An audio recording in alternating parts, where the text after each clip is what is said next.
So this is another edition of the Heel to the Face podcast. I'm Jarad. I'm Brandon. And I don't know what it is with the month of March and other people wanting to buy other people's companies, but it happened in 2001, and well, it happened again here in 2022. Maybe not to the same scale that it happened in 2001, but either way, we will talk about Tony Khan's big purchase and so much more as another edition of the Heel to the Face podcast starts right now. Fans celebrate with me from Rome to Rochester. Bad luck seems to be my middle name. They might as well tag me up with my buddy from Syracuse. So this is another edition of the Heel to the Face podcast. We are officially in the month of March. I have protested for a very long time that the road to WrestleMania go back to what it was in like the early 90s and be called the March to WrestleMania. We just have to make sure we stay consistent of WrestleMania being at the end of March and early April. Can't have it like March 14th. And then be the March to WrestleMania. That'd be kind of lame. Yeah, that would throw things off. But I like the March to WrestleMania because it really puts you in gear. And, you know, I will say one thing. For a month that doesn't have any holidays, essentially, that, you know, most people get off from work, things like the March to WrestleMania help out because that countdown of kind of getting through probably what many consider to be the longest month of the year. It helps out. The March to WrestleMania, you know, just those little things. The longest month of the year. I mean, literally for us in Central New York, because yes. we get all four seasons and almost every day or at least you know, I think we're 25 degrees today, and then by the weekend we're 60. No, yeah, March here. If you're not familiar with Central New York and the Syracuse, New York area, March is one of those times where you'll get both the biggest blizzard of the year and probably some of the nicest weather. Yeah, usually in the same week. And the crazy thing is that, and I always remember that we always have really nice weather in March because I think to my dumb brain every single year that if the weather is nice in March, that it's only going to get nicer, as you would imagine. Summertime, it's warm in July, warmer in August, and so on. You know, cold in November, colder in December. So you think you're going in that direction of, boy, if it's 50, 60 degrees here in March, what's it going to be like in April? And I always trick myself into thinking that it's just going to get warmer, and then I'm sitting in a snowstorm in the middle of a baseball game around Easter in the middle of April being like, what happened to that 60s a month ago? I was going to say, you were leading into it a little bit. I was going to say, you've sat in a few snowstorms and watched let me baseball tell you, sure. And it was probably warm in the middle of March when there was no baseball. Yeah. And I'm sitting there because I'm sitting there thinking in my house when it's 60 degrees and sunny and all the snow's gone. Man, if it's just like this in 2 more weeks, which it will be because we'll be 2 more weeks closer to spring, sure, closer to summer. So if anything, it's going to be warmer, right? Not always the case. Well, that's the thing too with, you know, being an upstate New York program that we are. We know what to expect. Usually there's one really bad snowstorm to finish off old man winter, as I like to say. So I'm expecting, at least because we're only in the beginning of March. So I think we have one more snowstorm left. You know where it's nice weather, nice enough weather, in fact, that you can not necessarily have wrestling outdoors, but with only a roof on and a completely open concourse, and that's Jacksonville, Florida. Of course. AEW this past week back at Daly's place. Surprise. Brian Danielson's first go around at Daly's too. That was cool. You forget because they've had so many shows, and you know it's crazy to think that they've actually returned to Daly's place a few times since the pandemic. You know. Yeah, but it's cool. I like when they do like it every so WWE. often. I don't think they've really gone back. Like it'd be weird to me if WWE kind of goes back to like, you know, Orlando. They go to Madison Square Garden. I feel like every couple not months. As much as they used to. Barclays Center is the new Madison Square Garden in WWE's in realm. But we'll talk about Madison Square Garden, a big show coming up this weekend there. But we'll talk about AEW and the lead of the show. Tony Khan, a lot of people had lots of speculation. Is he got a deal with HBO Max? Is AEW going to have a new streaming service? Is he going on a deal for like a super show with New Japan and Impact and all this stuff?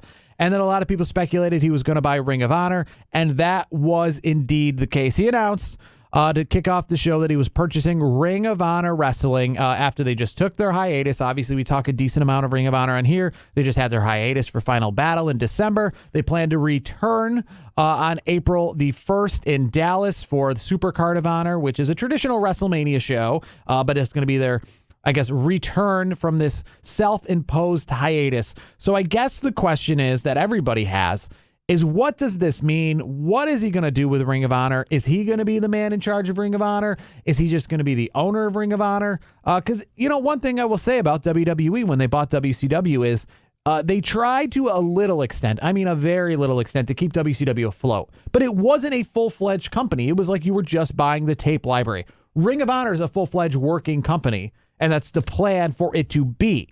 They're not just buying the name so they can buy the talent and bring them over. They're not buying like, oh, we'll be able to call our pay-per-view Final Battle. We're keeping this a program as well. I think, I'm not going to lie, I think what's going to happen, and this is, of course, speculation. This is just my thoughts on it. Once I heard the news, the first thing I thought of, honestly, was, is this going to be Tony Khan's NXT? And that's a good question. Is this going to be just another AEW program?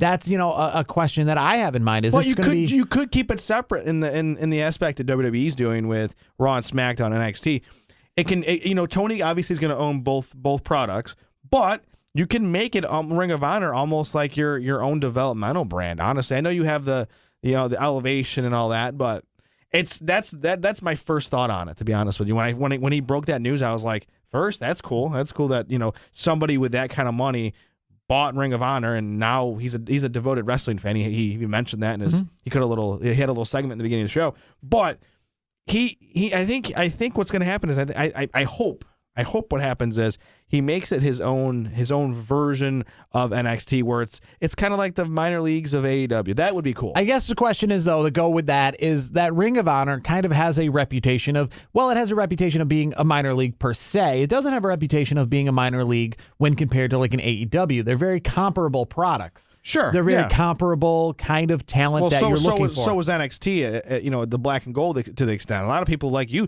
were there at WrestleMania weekends for many, many years. And the hottest ticket and the hottest show was what? The NXT show. So to your point, Ring of Honor, AEW, one of the same, sure. But AEW is still the bigger brand at this point. Yeah. So for me, I think Ring of Honor being like their own developmental system to like a funneling system to bring new talent or some talent that's been at Ring of Honor for a while that maybe wants to move up to AEW. Do it that way. I think it's fun. Because they've kind of already been doing that in an extent with AEW Dark. So I kind of wonder with like AEW Dark, where does that leave AEW Dark?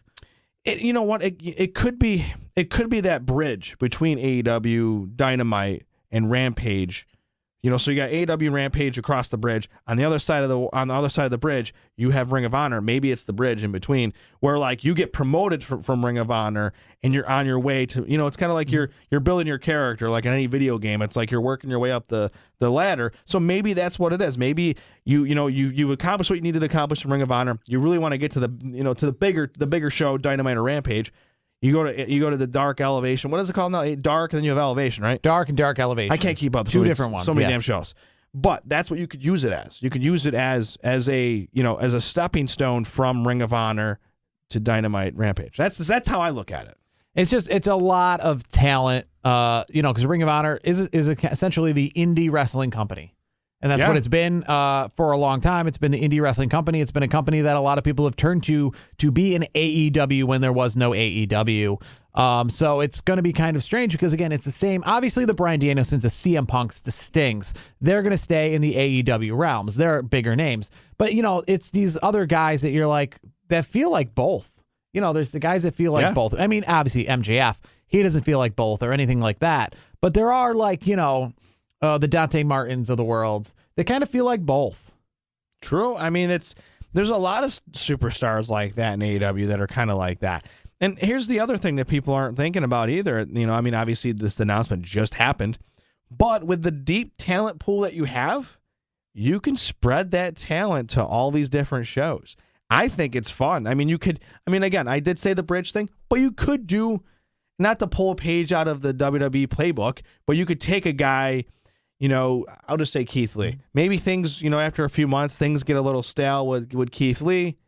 You slide him down to Ring of Honor. He has a nice run in Ring of Honor, and then swings back up the NXT. Yeah. Makes the rounds, so to speak, like Dolph Ziggler's doing right now. If you could, not that I don't think Tony Khan's in the business of trying to copy what WWE's doing, but it's not a bad way to go about doing it, especially with all the talent that you've acquired.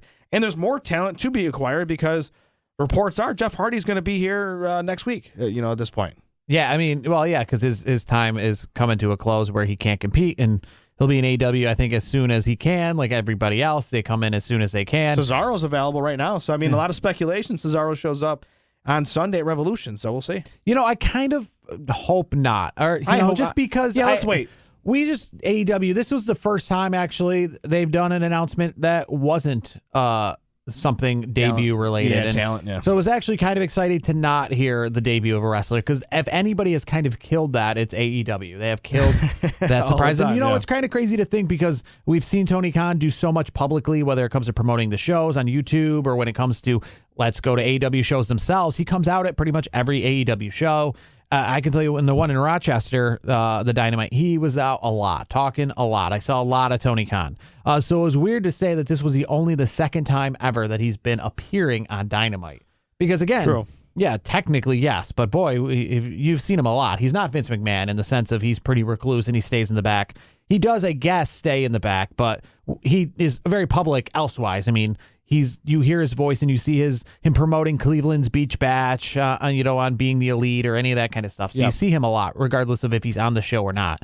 But it was fun to have an announcement that wasn't talent related because of the fact that we've announced. It was a nice change of pace. I'm very curious about the TV deal coming up here, what the plan is for Ring of Honor when it comes to television. Yeah, that's going to be interesting because obviously, as you know, Sinclair was who owned Ring of Honor. And it was into syndication. There was no live Ring of Honor. It was on the weekends, whatever time slot. Yeah, it was I think it was like a Saturday night from like 11 p.m. to 12. Whenever they could fill it in. Yeah. If it was, it could be on CW in your market, WB in your market, NBC in your market, Fox in your market. You got an hour? Yeah. Throw it in. Yeah, it was just a syndicated show. Yep. Like there was no. I've seen it on like late night. I've seen it on all different times. I've seen it on we have Sunday. 2 college basketball games on a Sunday. We have an hour of filler in between. They throw it in. Let's throw it in there. It's the Ring of Honor in there. So curious about what they plan on doing with TV time. I think, to be honest with you, keeping something kind of low-key would be helping. If you're Tony Khan and obviously you want to treat AEW as the main brand and you don't want to create something that is going to overshadow your main company, because that's the thing here. Vince McMahon never let WCW overshadow WWE. He never brought WCW back and competed with himself in that regard. But this is a case of you're going to have two working companies at the same time. And I mean, I guess NXT kind of, but WWE is such a juggernaut that it never really did truly compete.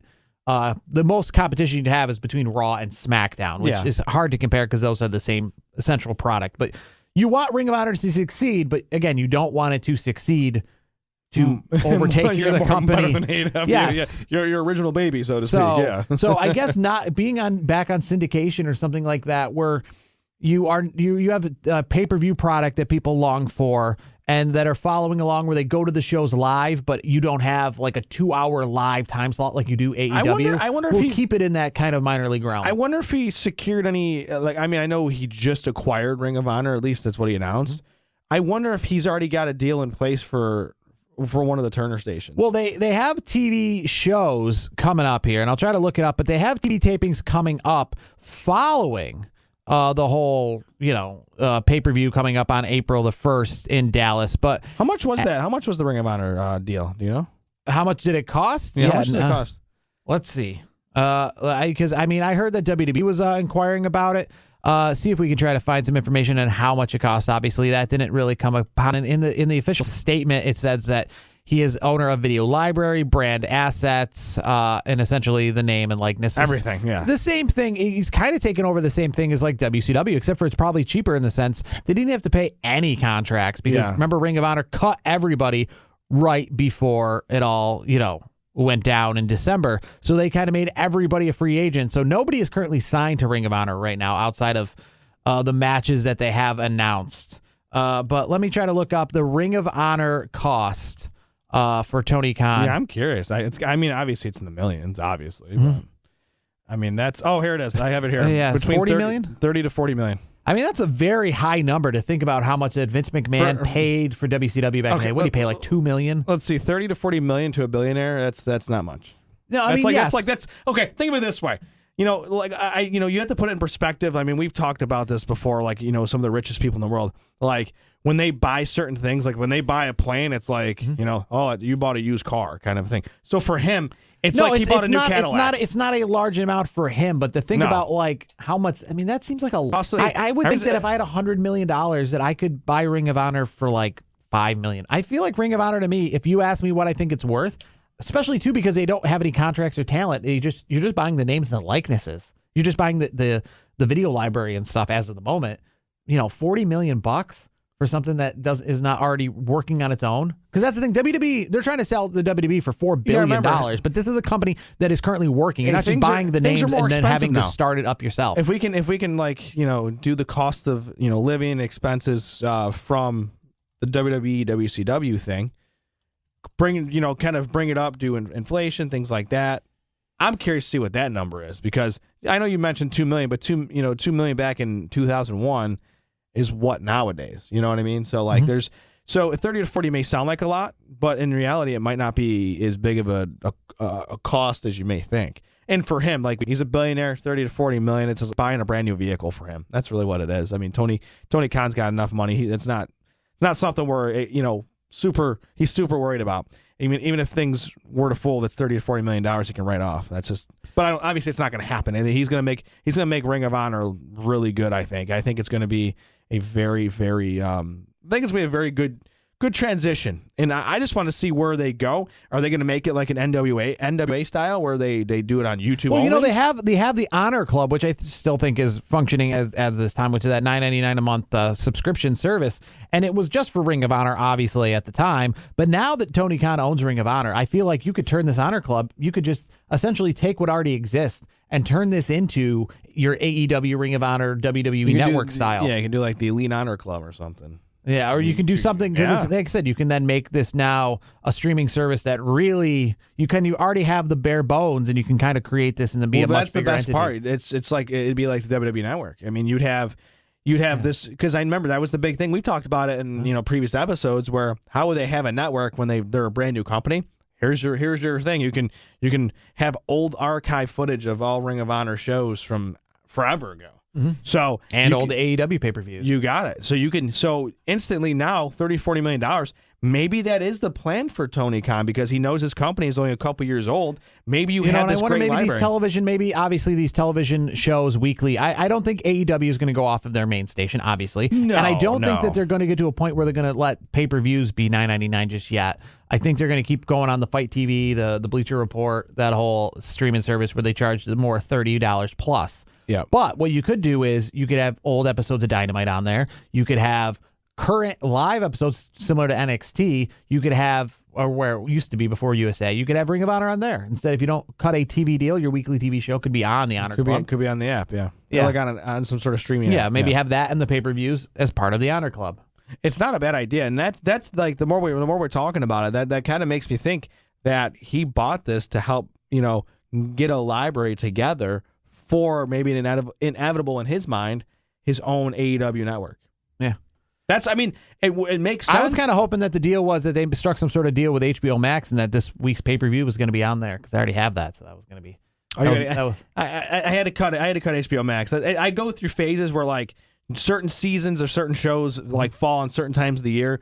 So like I go through like a rotation of different like services. Like I just got off of the Paramount Plus train because the show just ended. So it's like, all right, what's my next thing? I think I have HBO Max as part of sharing with somebody else who has it, and they kind of just let me use it. So I'll tell you the best bundle in streaming right now is I think the triple play they have through Disney Plus. I don't have any of those though. I got Hulu, but I don't have the Disney Plus, and I don't have ESPN bang Plus. For your buck, man. You essentially get one of the three for free if you think about it. It's super cheap because you get Disney Plus, you get ESPN Plus, and then you get Hulu, which to me, I don't think I watch enough sports that aren't currently on, the networks like that are. Well, you're not really a Disney guy, right? No. Yeah, no, not really a Disney guy either. I watched like Simpson episodes on there pretty much when I had Disney Plus for a time being, but that was about it. See, it's great for the family. I'm not a Disney person. My daughter, my wife, they love the Disney, so they get the Disney. I liked my ESPN Plus for the sports, and then Hulu. You get a little bit of everything Someday else. You'll just have to pay one price for Disney Plus, and you'll get the WWE Network on there as well, probably. Someday, and probably not someday too far in the future, but in the future, the near future, AEW Revolution this upcoming week, we'll stay on the AEW train. And he bought Ring of Honor. The big Christopher Daniels returned to AEW Dynamite to take on Bryan Danielson to kick things off.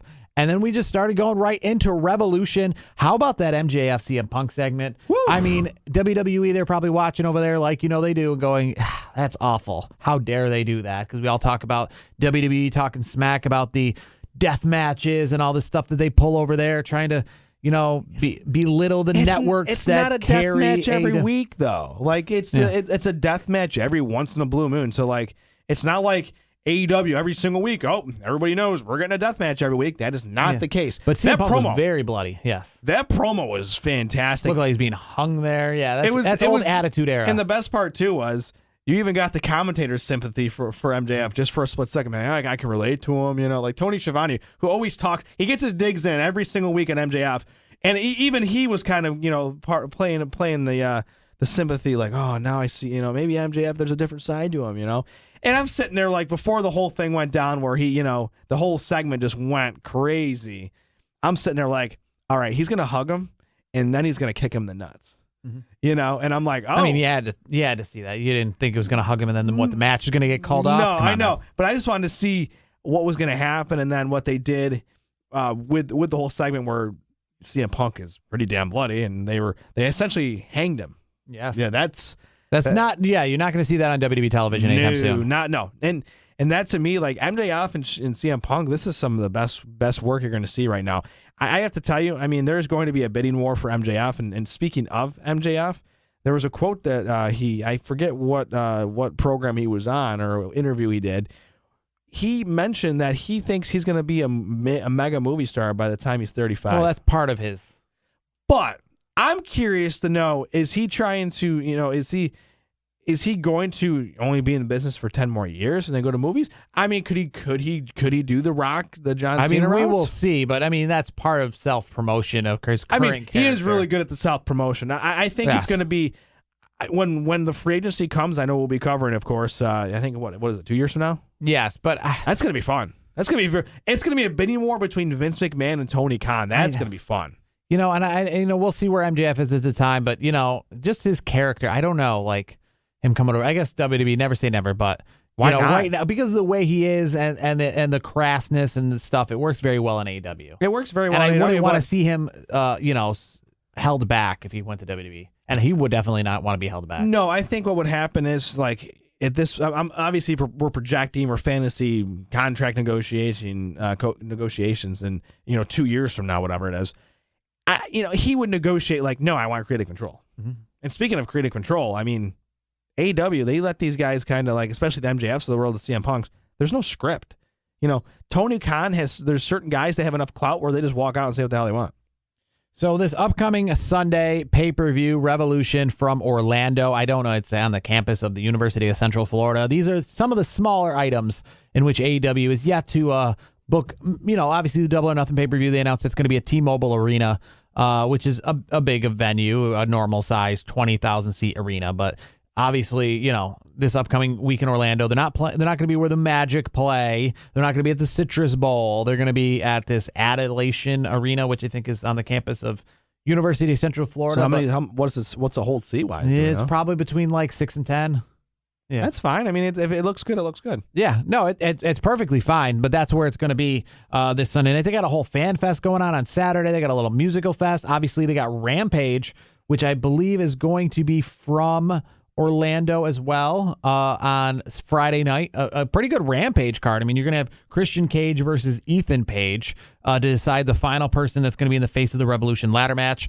And you're going to have the TNT Championship on the line. A lot of people are like, why is this not on the pay-per-view? The reason is because you got a 9-match pay-per-view, which is damn good. Really doesn't really need any more matches. No. I mean, this is the kind of case where like you're okay. Why would you not want to have something good on Rampage, especially too because it's the week, right before a pay-per-view when you have everything pretty much sewn up, so it kind of fits in there perfectly where it gives you a reason to watch. Isn't that a great problem to have? Yeah, isn't it though? Like people are complaining like, oh, these are pay-per-view quality matches. That's a good problem to have. Not to talk WWE real quick, but this would also be a benefit because remember last year and this year with WrestleMania being 2 nights, it does feel like you have too much time in the pay-per-views to put anything on SmackDown. So if WrestleMania was 1 night and you did have some fringe matches that you were like, you know what, maybe we will have the Andre the Giant Battle Royal. That would be cool to have it on SmackDown, give you a reason to watch it. It just stinks with it being 2 nights with 2 kickoff shows. It really is like, listen, if you're going to put something on SmackDown, then you're just kind of being overboard. That would be like if they put star-studded championship matches on Dynamite, star-studded championship matches on Rampage, and the pay-per-view. Yeah, you can't have that. It's a little bit over the top. You can have a 3-hour pay-per-view, which is jammed to the gills here, and then have a 1-hour show that has like a main event match that just got left off the pay-per-view. I mean, look at the card. I mean, we're going to go through it right now. Yeah. It's a hell of a card. Jurassic Express, Red Dragon, Young Bucks, triple threat match for the AEW World Tag Team titles. Young Bucks got themselves in there with that Casino Battle Royale win, which just felt like a Royal Rumble, I guess, in the tag team division. And here's the thing, too. That's the only thing from Dynamite this week that I didn't care for. Like, we knew who was going to win that match. It just, to me, it was like, all right, they're already setting it up for the Bucks.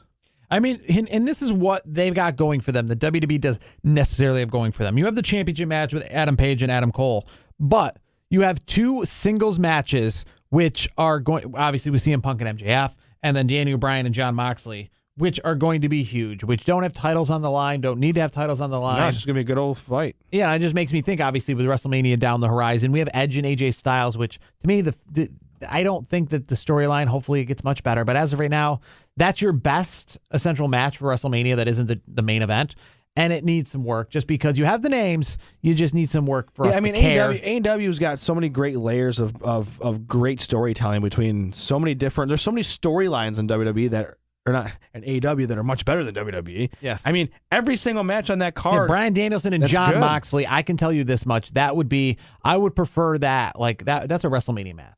100%, and you're getting that as just a regular singles match, no titles on the line, and a regular pay-per-view. Yeah, this isn't their Royal Rumble. I mean, obviously they don't have as many pay-per-views, but all their pay-per-views are treated like big time. It's going to be. I think it's going to be a lot of fun. Who do you see leaving as the face of the Revolution, getting a future AEW TNT Championship match? You got Keith Lee, you got Wardlow, you got Powerhouse Knobs, Ricky Starks, Orange Cassidy, and then obviously Christian Cage or Ethan Page. To me, I think you got to go to Wardlow after everything that's going on. I think Wardlow is a guy that he just needs. They got to start pushing this dude. Like he is so damn talented. I mean, it's easy to go with Keith Lee. He's got he just came in, he's getting all the. I mean, the whole thing with Wardlow, like it was like with this past week on Dynamite, MJF's like, I'll let you, if you if you ended up winning the belt, we'll let you have it. I forgot, we got another singles match that is just all about feud. That's not about championships, and it's got a good story. Yeah. Chris Jericho, Eddie Kingston. That's gonna be fun too. I mean, that's another WrestleMania caliber match.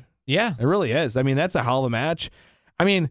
What's the worst match on that card? Can you really pick a bad match? The 6-man tornado tag, with Andrade, Matt Hardy, and Isaiah Cassidy against Darby Allin, Sting, and Sammy Guevara. But at least you still got some big names in there. I mean, you're going to see Sting if you go to this pay-per-view. That's a big name. Yeah, I mean, that to me would be considered the kickoff match. Yeah. I guess it's hard for it to be the kickoff match because, you do got people like Sting and you do got people like Sammy Guevara, who's a title holder. Compared to everybody else on that card? Andrade and Matt Hardy, I still think that they're bigger names. If I had to put something here on the kickoff, it's hard to say what I would put on the kickoff. Looking down the card, yeah. Maybe Jade Cargill and Tay Conti for the TBS Championship. I'd probably put that on the kickoff. If you're gonna, I would have. I get the 6-man tag being on the kickoff. I'd put two matches. I'd put two matches on the kickoff. I'd put six man tornado tag, and then I would do the I guess it depends on what you look at Sting like. In the sense, how do you treat him? Sting to me, there's not gonna be that much. He's not. I know he's not in the championship picture, but I mean, he's Sting, still the thing is with an Sting, attraction. Yeah, it's still attraction. So it's an attraction for the kickoff show. You know what I mean? Like if Goldberg was in a 6-man tag in WWE. He'd be on the main card. Yeah, that's the problem with WWE's booking versus AEW's booking. You're putting Sting in this position because you don't need him to be the top guy. Yeah, that's the God's honest truth. And that's nothing against any of those competitors. I'm just looking at that card and I'm seeing a lot of matches where you got to have those in the main event. There's a couple main event caliber matches there, but I'm saying on the main card, that plate's full. That's a full plate. Yeah, and people are, we were just talking about Bryan Danielson and Jon Moxley, and then you got Chris Jericho and Eddie Kingston.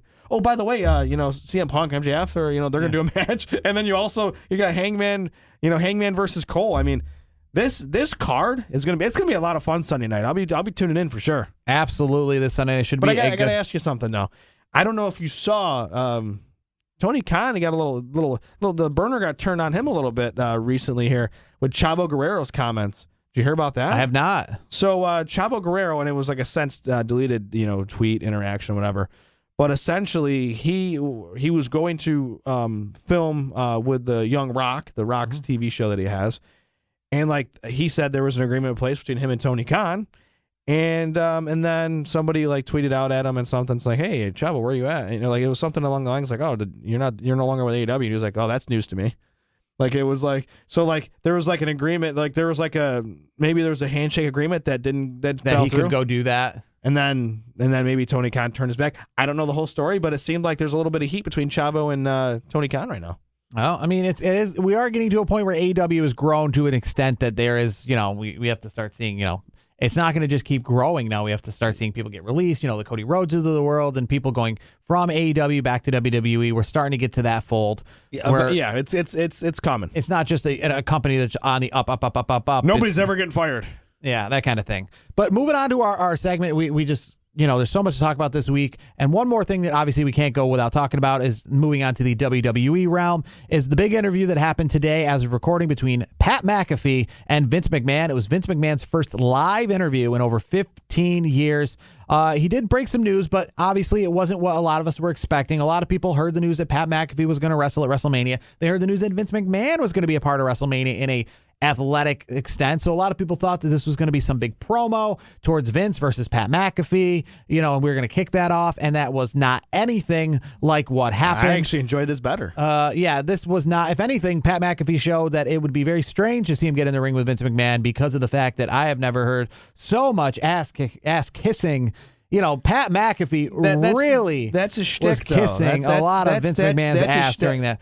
That's a shtick, though. If you watch the Pat McAfee show, that's part of his shtick. It's like a very tongue-in-cheek, kind of, kissing ass. He does that with all his guys, but then he'll throw shit at him. He'll throw some. There wasn't too much. As for the interview, it was one of those a lot of softball questions, a lot of just reminiscing about the past. Not too 90 many minutes, hardcore. Huh? It was a good interview, but nothing that really, you're like, wow, I can't believe we finally got the answer to that. It's, I guess it was the one thing. It was just cool to see him out and talking, though. The one thing I got out of it that was maybe a surprise or anything was more of a humble Vince McMahon. Yeah, talking about how he's very thankful for everything and how he still listens to the crowd, whether you believe it or not. He still listens to the crowd. He still wants the best product. And he grew up in a trailer. Yes. So. Well, I mean, I knew that. I've known a lot about. Yeah, but a lot of people that don't know Vince McMahon that well. He didn't grow up with his father.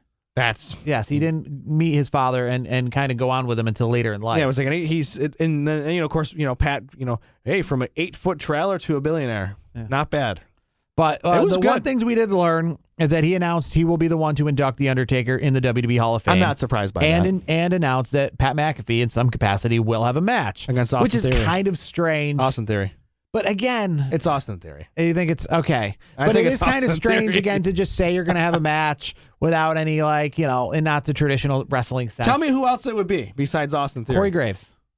That's a good guy. And I can say it'd be Corey Graves because here's how you build this. Because how do you make a match? Because as Vince McMahon always says, you need the storyline for me to care about the match. Well, here's how you make it. You make Pat McAfee have a match. Essentially, this interview makes him look like Vince McMahon's golden boy. Makes him look like, oh boy, everybody loves Pat McAfee. Corey Graves takes exception to that. Corey Graves then says, you know what, Pat McAfee, why does he get a match? Why is he getting all this adulation? I'm the one who put SmackDown on the map back in the day. I came over here raw. And here's the other thing too. He goes on Pat's show before he goes on Corey's show.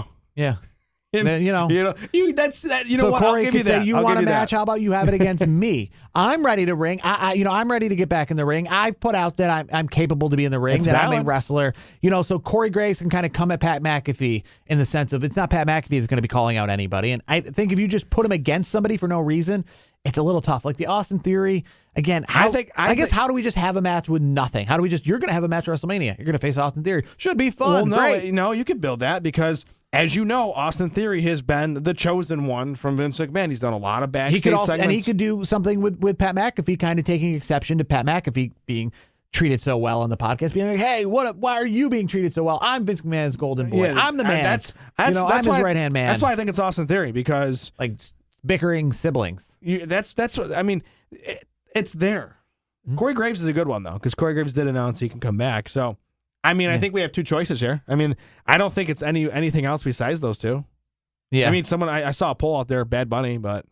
Well, I mean, it's already been that Bad Bunny is busy and everything like that. And again, it would be, you can't have him go against somebody who's, I know Pat McAfee isn't really a wrestler, but he's pretty decent at it. I know that Corey Graves isn't essentially a full-time competitor, but Bad Bunny versus Pat McAfee would be two special attractions against each other. Yeah, I don't. So you doesn't can't make have sense. that. You got to have him go against somebody else who's a full-time in-ring competitor. I would say Austin Theory. Or, Corey Graves, who's not, but again, he feels more like a little bit of a pro wrestler. Bad Bunny is an attraction. Pat McAfee, to me, it'd be like Goldberg going against if you Bad asked me Bunny. to put money on it, I put it on Austin Theory. Yeah, I just think because it's Vince's golden goose right now. But, and again, I feel like everything was pretty softball question. Nobody really was hard hitting. The times they even mentioned AEW really quickly, Vince McMahon just glossed over that as quick as he could. Just talking about why would he have to acknowledge AEW? Yeah, there was no talk about, Nia Jax's comments, the morale in the locker room, any of that kind of stuff. Well, no, I think Pat's got to play it smart. It's still his boss. He's still his boss. He still works there. So, a lot of people were wondering what we were going to get. They were very excited about this interview, thinking we were going to get some sort of like E60, get Vince McMahon. It was a 90-minute interview. Because it was live as well, you know what I mean? It was good. I enjoyed it. I thought it's a side that you don't see of Vince very often. It made him seem like it's very contradictory, though, again, because it makes you ask a lot of questions if you're not in the room, because you hear things like him say how he gives Pat McAfee the run to do what he wants because people like you, and I like you the way you are, and people like you the way you are, so why don't you be the way you are? Well, here's the thing, though. Like, then what's the deal with Keith Lee? Like, what's the deal? Like, how do you answer to all those things where you're like, hey, I don't try to push people too much? Vince likes what he likes. Vince likes what he likes. But he says that, if someone's got a better idea, I'm willing to listen. Really? Keith Lee? Somebody didn't have a better idea about Karrion Kross? Come on now. You can't win on all of them. I'm just saying, you can't win So he says things like he's so open to just hearing what you have to say. Not every story is Keith Lee, Killer Kross, Karrion Kross. Not every gimmick's going to work. Yes, but they did work until he and the group kind of killed him. And then he was like, oh, well, they don't like you. And it's like... Well, here's the thing. WWE is going to do what WWE does. It's whether we bitch and moan about it, they're going to do what they're going to do. And that's why they're different from AEW. So he says things, like the Pat McAfee. I don't overscript Pat McAfee because I like Pat McAfee. And if the fans like what Pat McAfee's doing, why would I inhibit it? But that's obviously not the case with a lot of people because the fans were liking what Aleister Black was doing. People were liking what Killer Kross is doing. And then he and the rest of the WWE party kind of, killed that.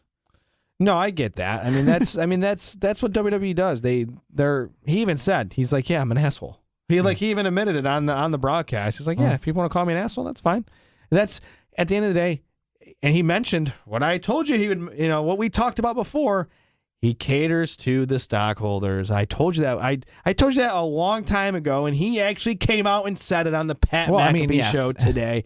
So it was not a surprise to me. He said, I have a duty to my stockholders, so it's a little bit different. So we'll end the show with one of the comments that he said is that he thinks saying you're a WWE superstar is better than just saying I'm a professional wrestler. What do you feel about that? That's fine. If that's his opinion on it, it's his opinion. I don't agree with his opinion. Yeah, I don't agree with his opinion either. I think CM Punk's, Bryan Danielson's, all these other people are very proud to say that they're professional wrestlers. And I think, to be honest with you, it kind of actually gives a little more umph of yourself if you say you're a professional wrestler, because you kind of have more of the athleticness. If you say you're a WWE superstar, you really are, like, if you're going to that point more, you feel like you're saying you're more of an actor and a character. Well, that, or you're just boxing yourself in under the WWE umbrella instead of being the wide range of wrestling across the world. Yes. Like Bryan Danielson would like to say he's a world-renowned professional wrestler. Thank you. That does it for this week's edition of the show. For Brandon, myself, Jared, we will talk to you next week as we get more on the road to WrestleMania, and we'll talk Revolution as well. Until then, we will see you next time.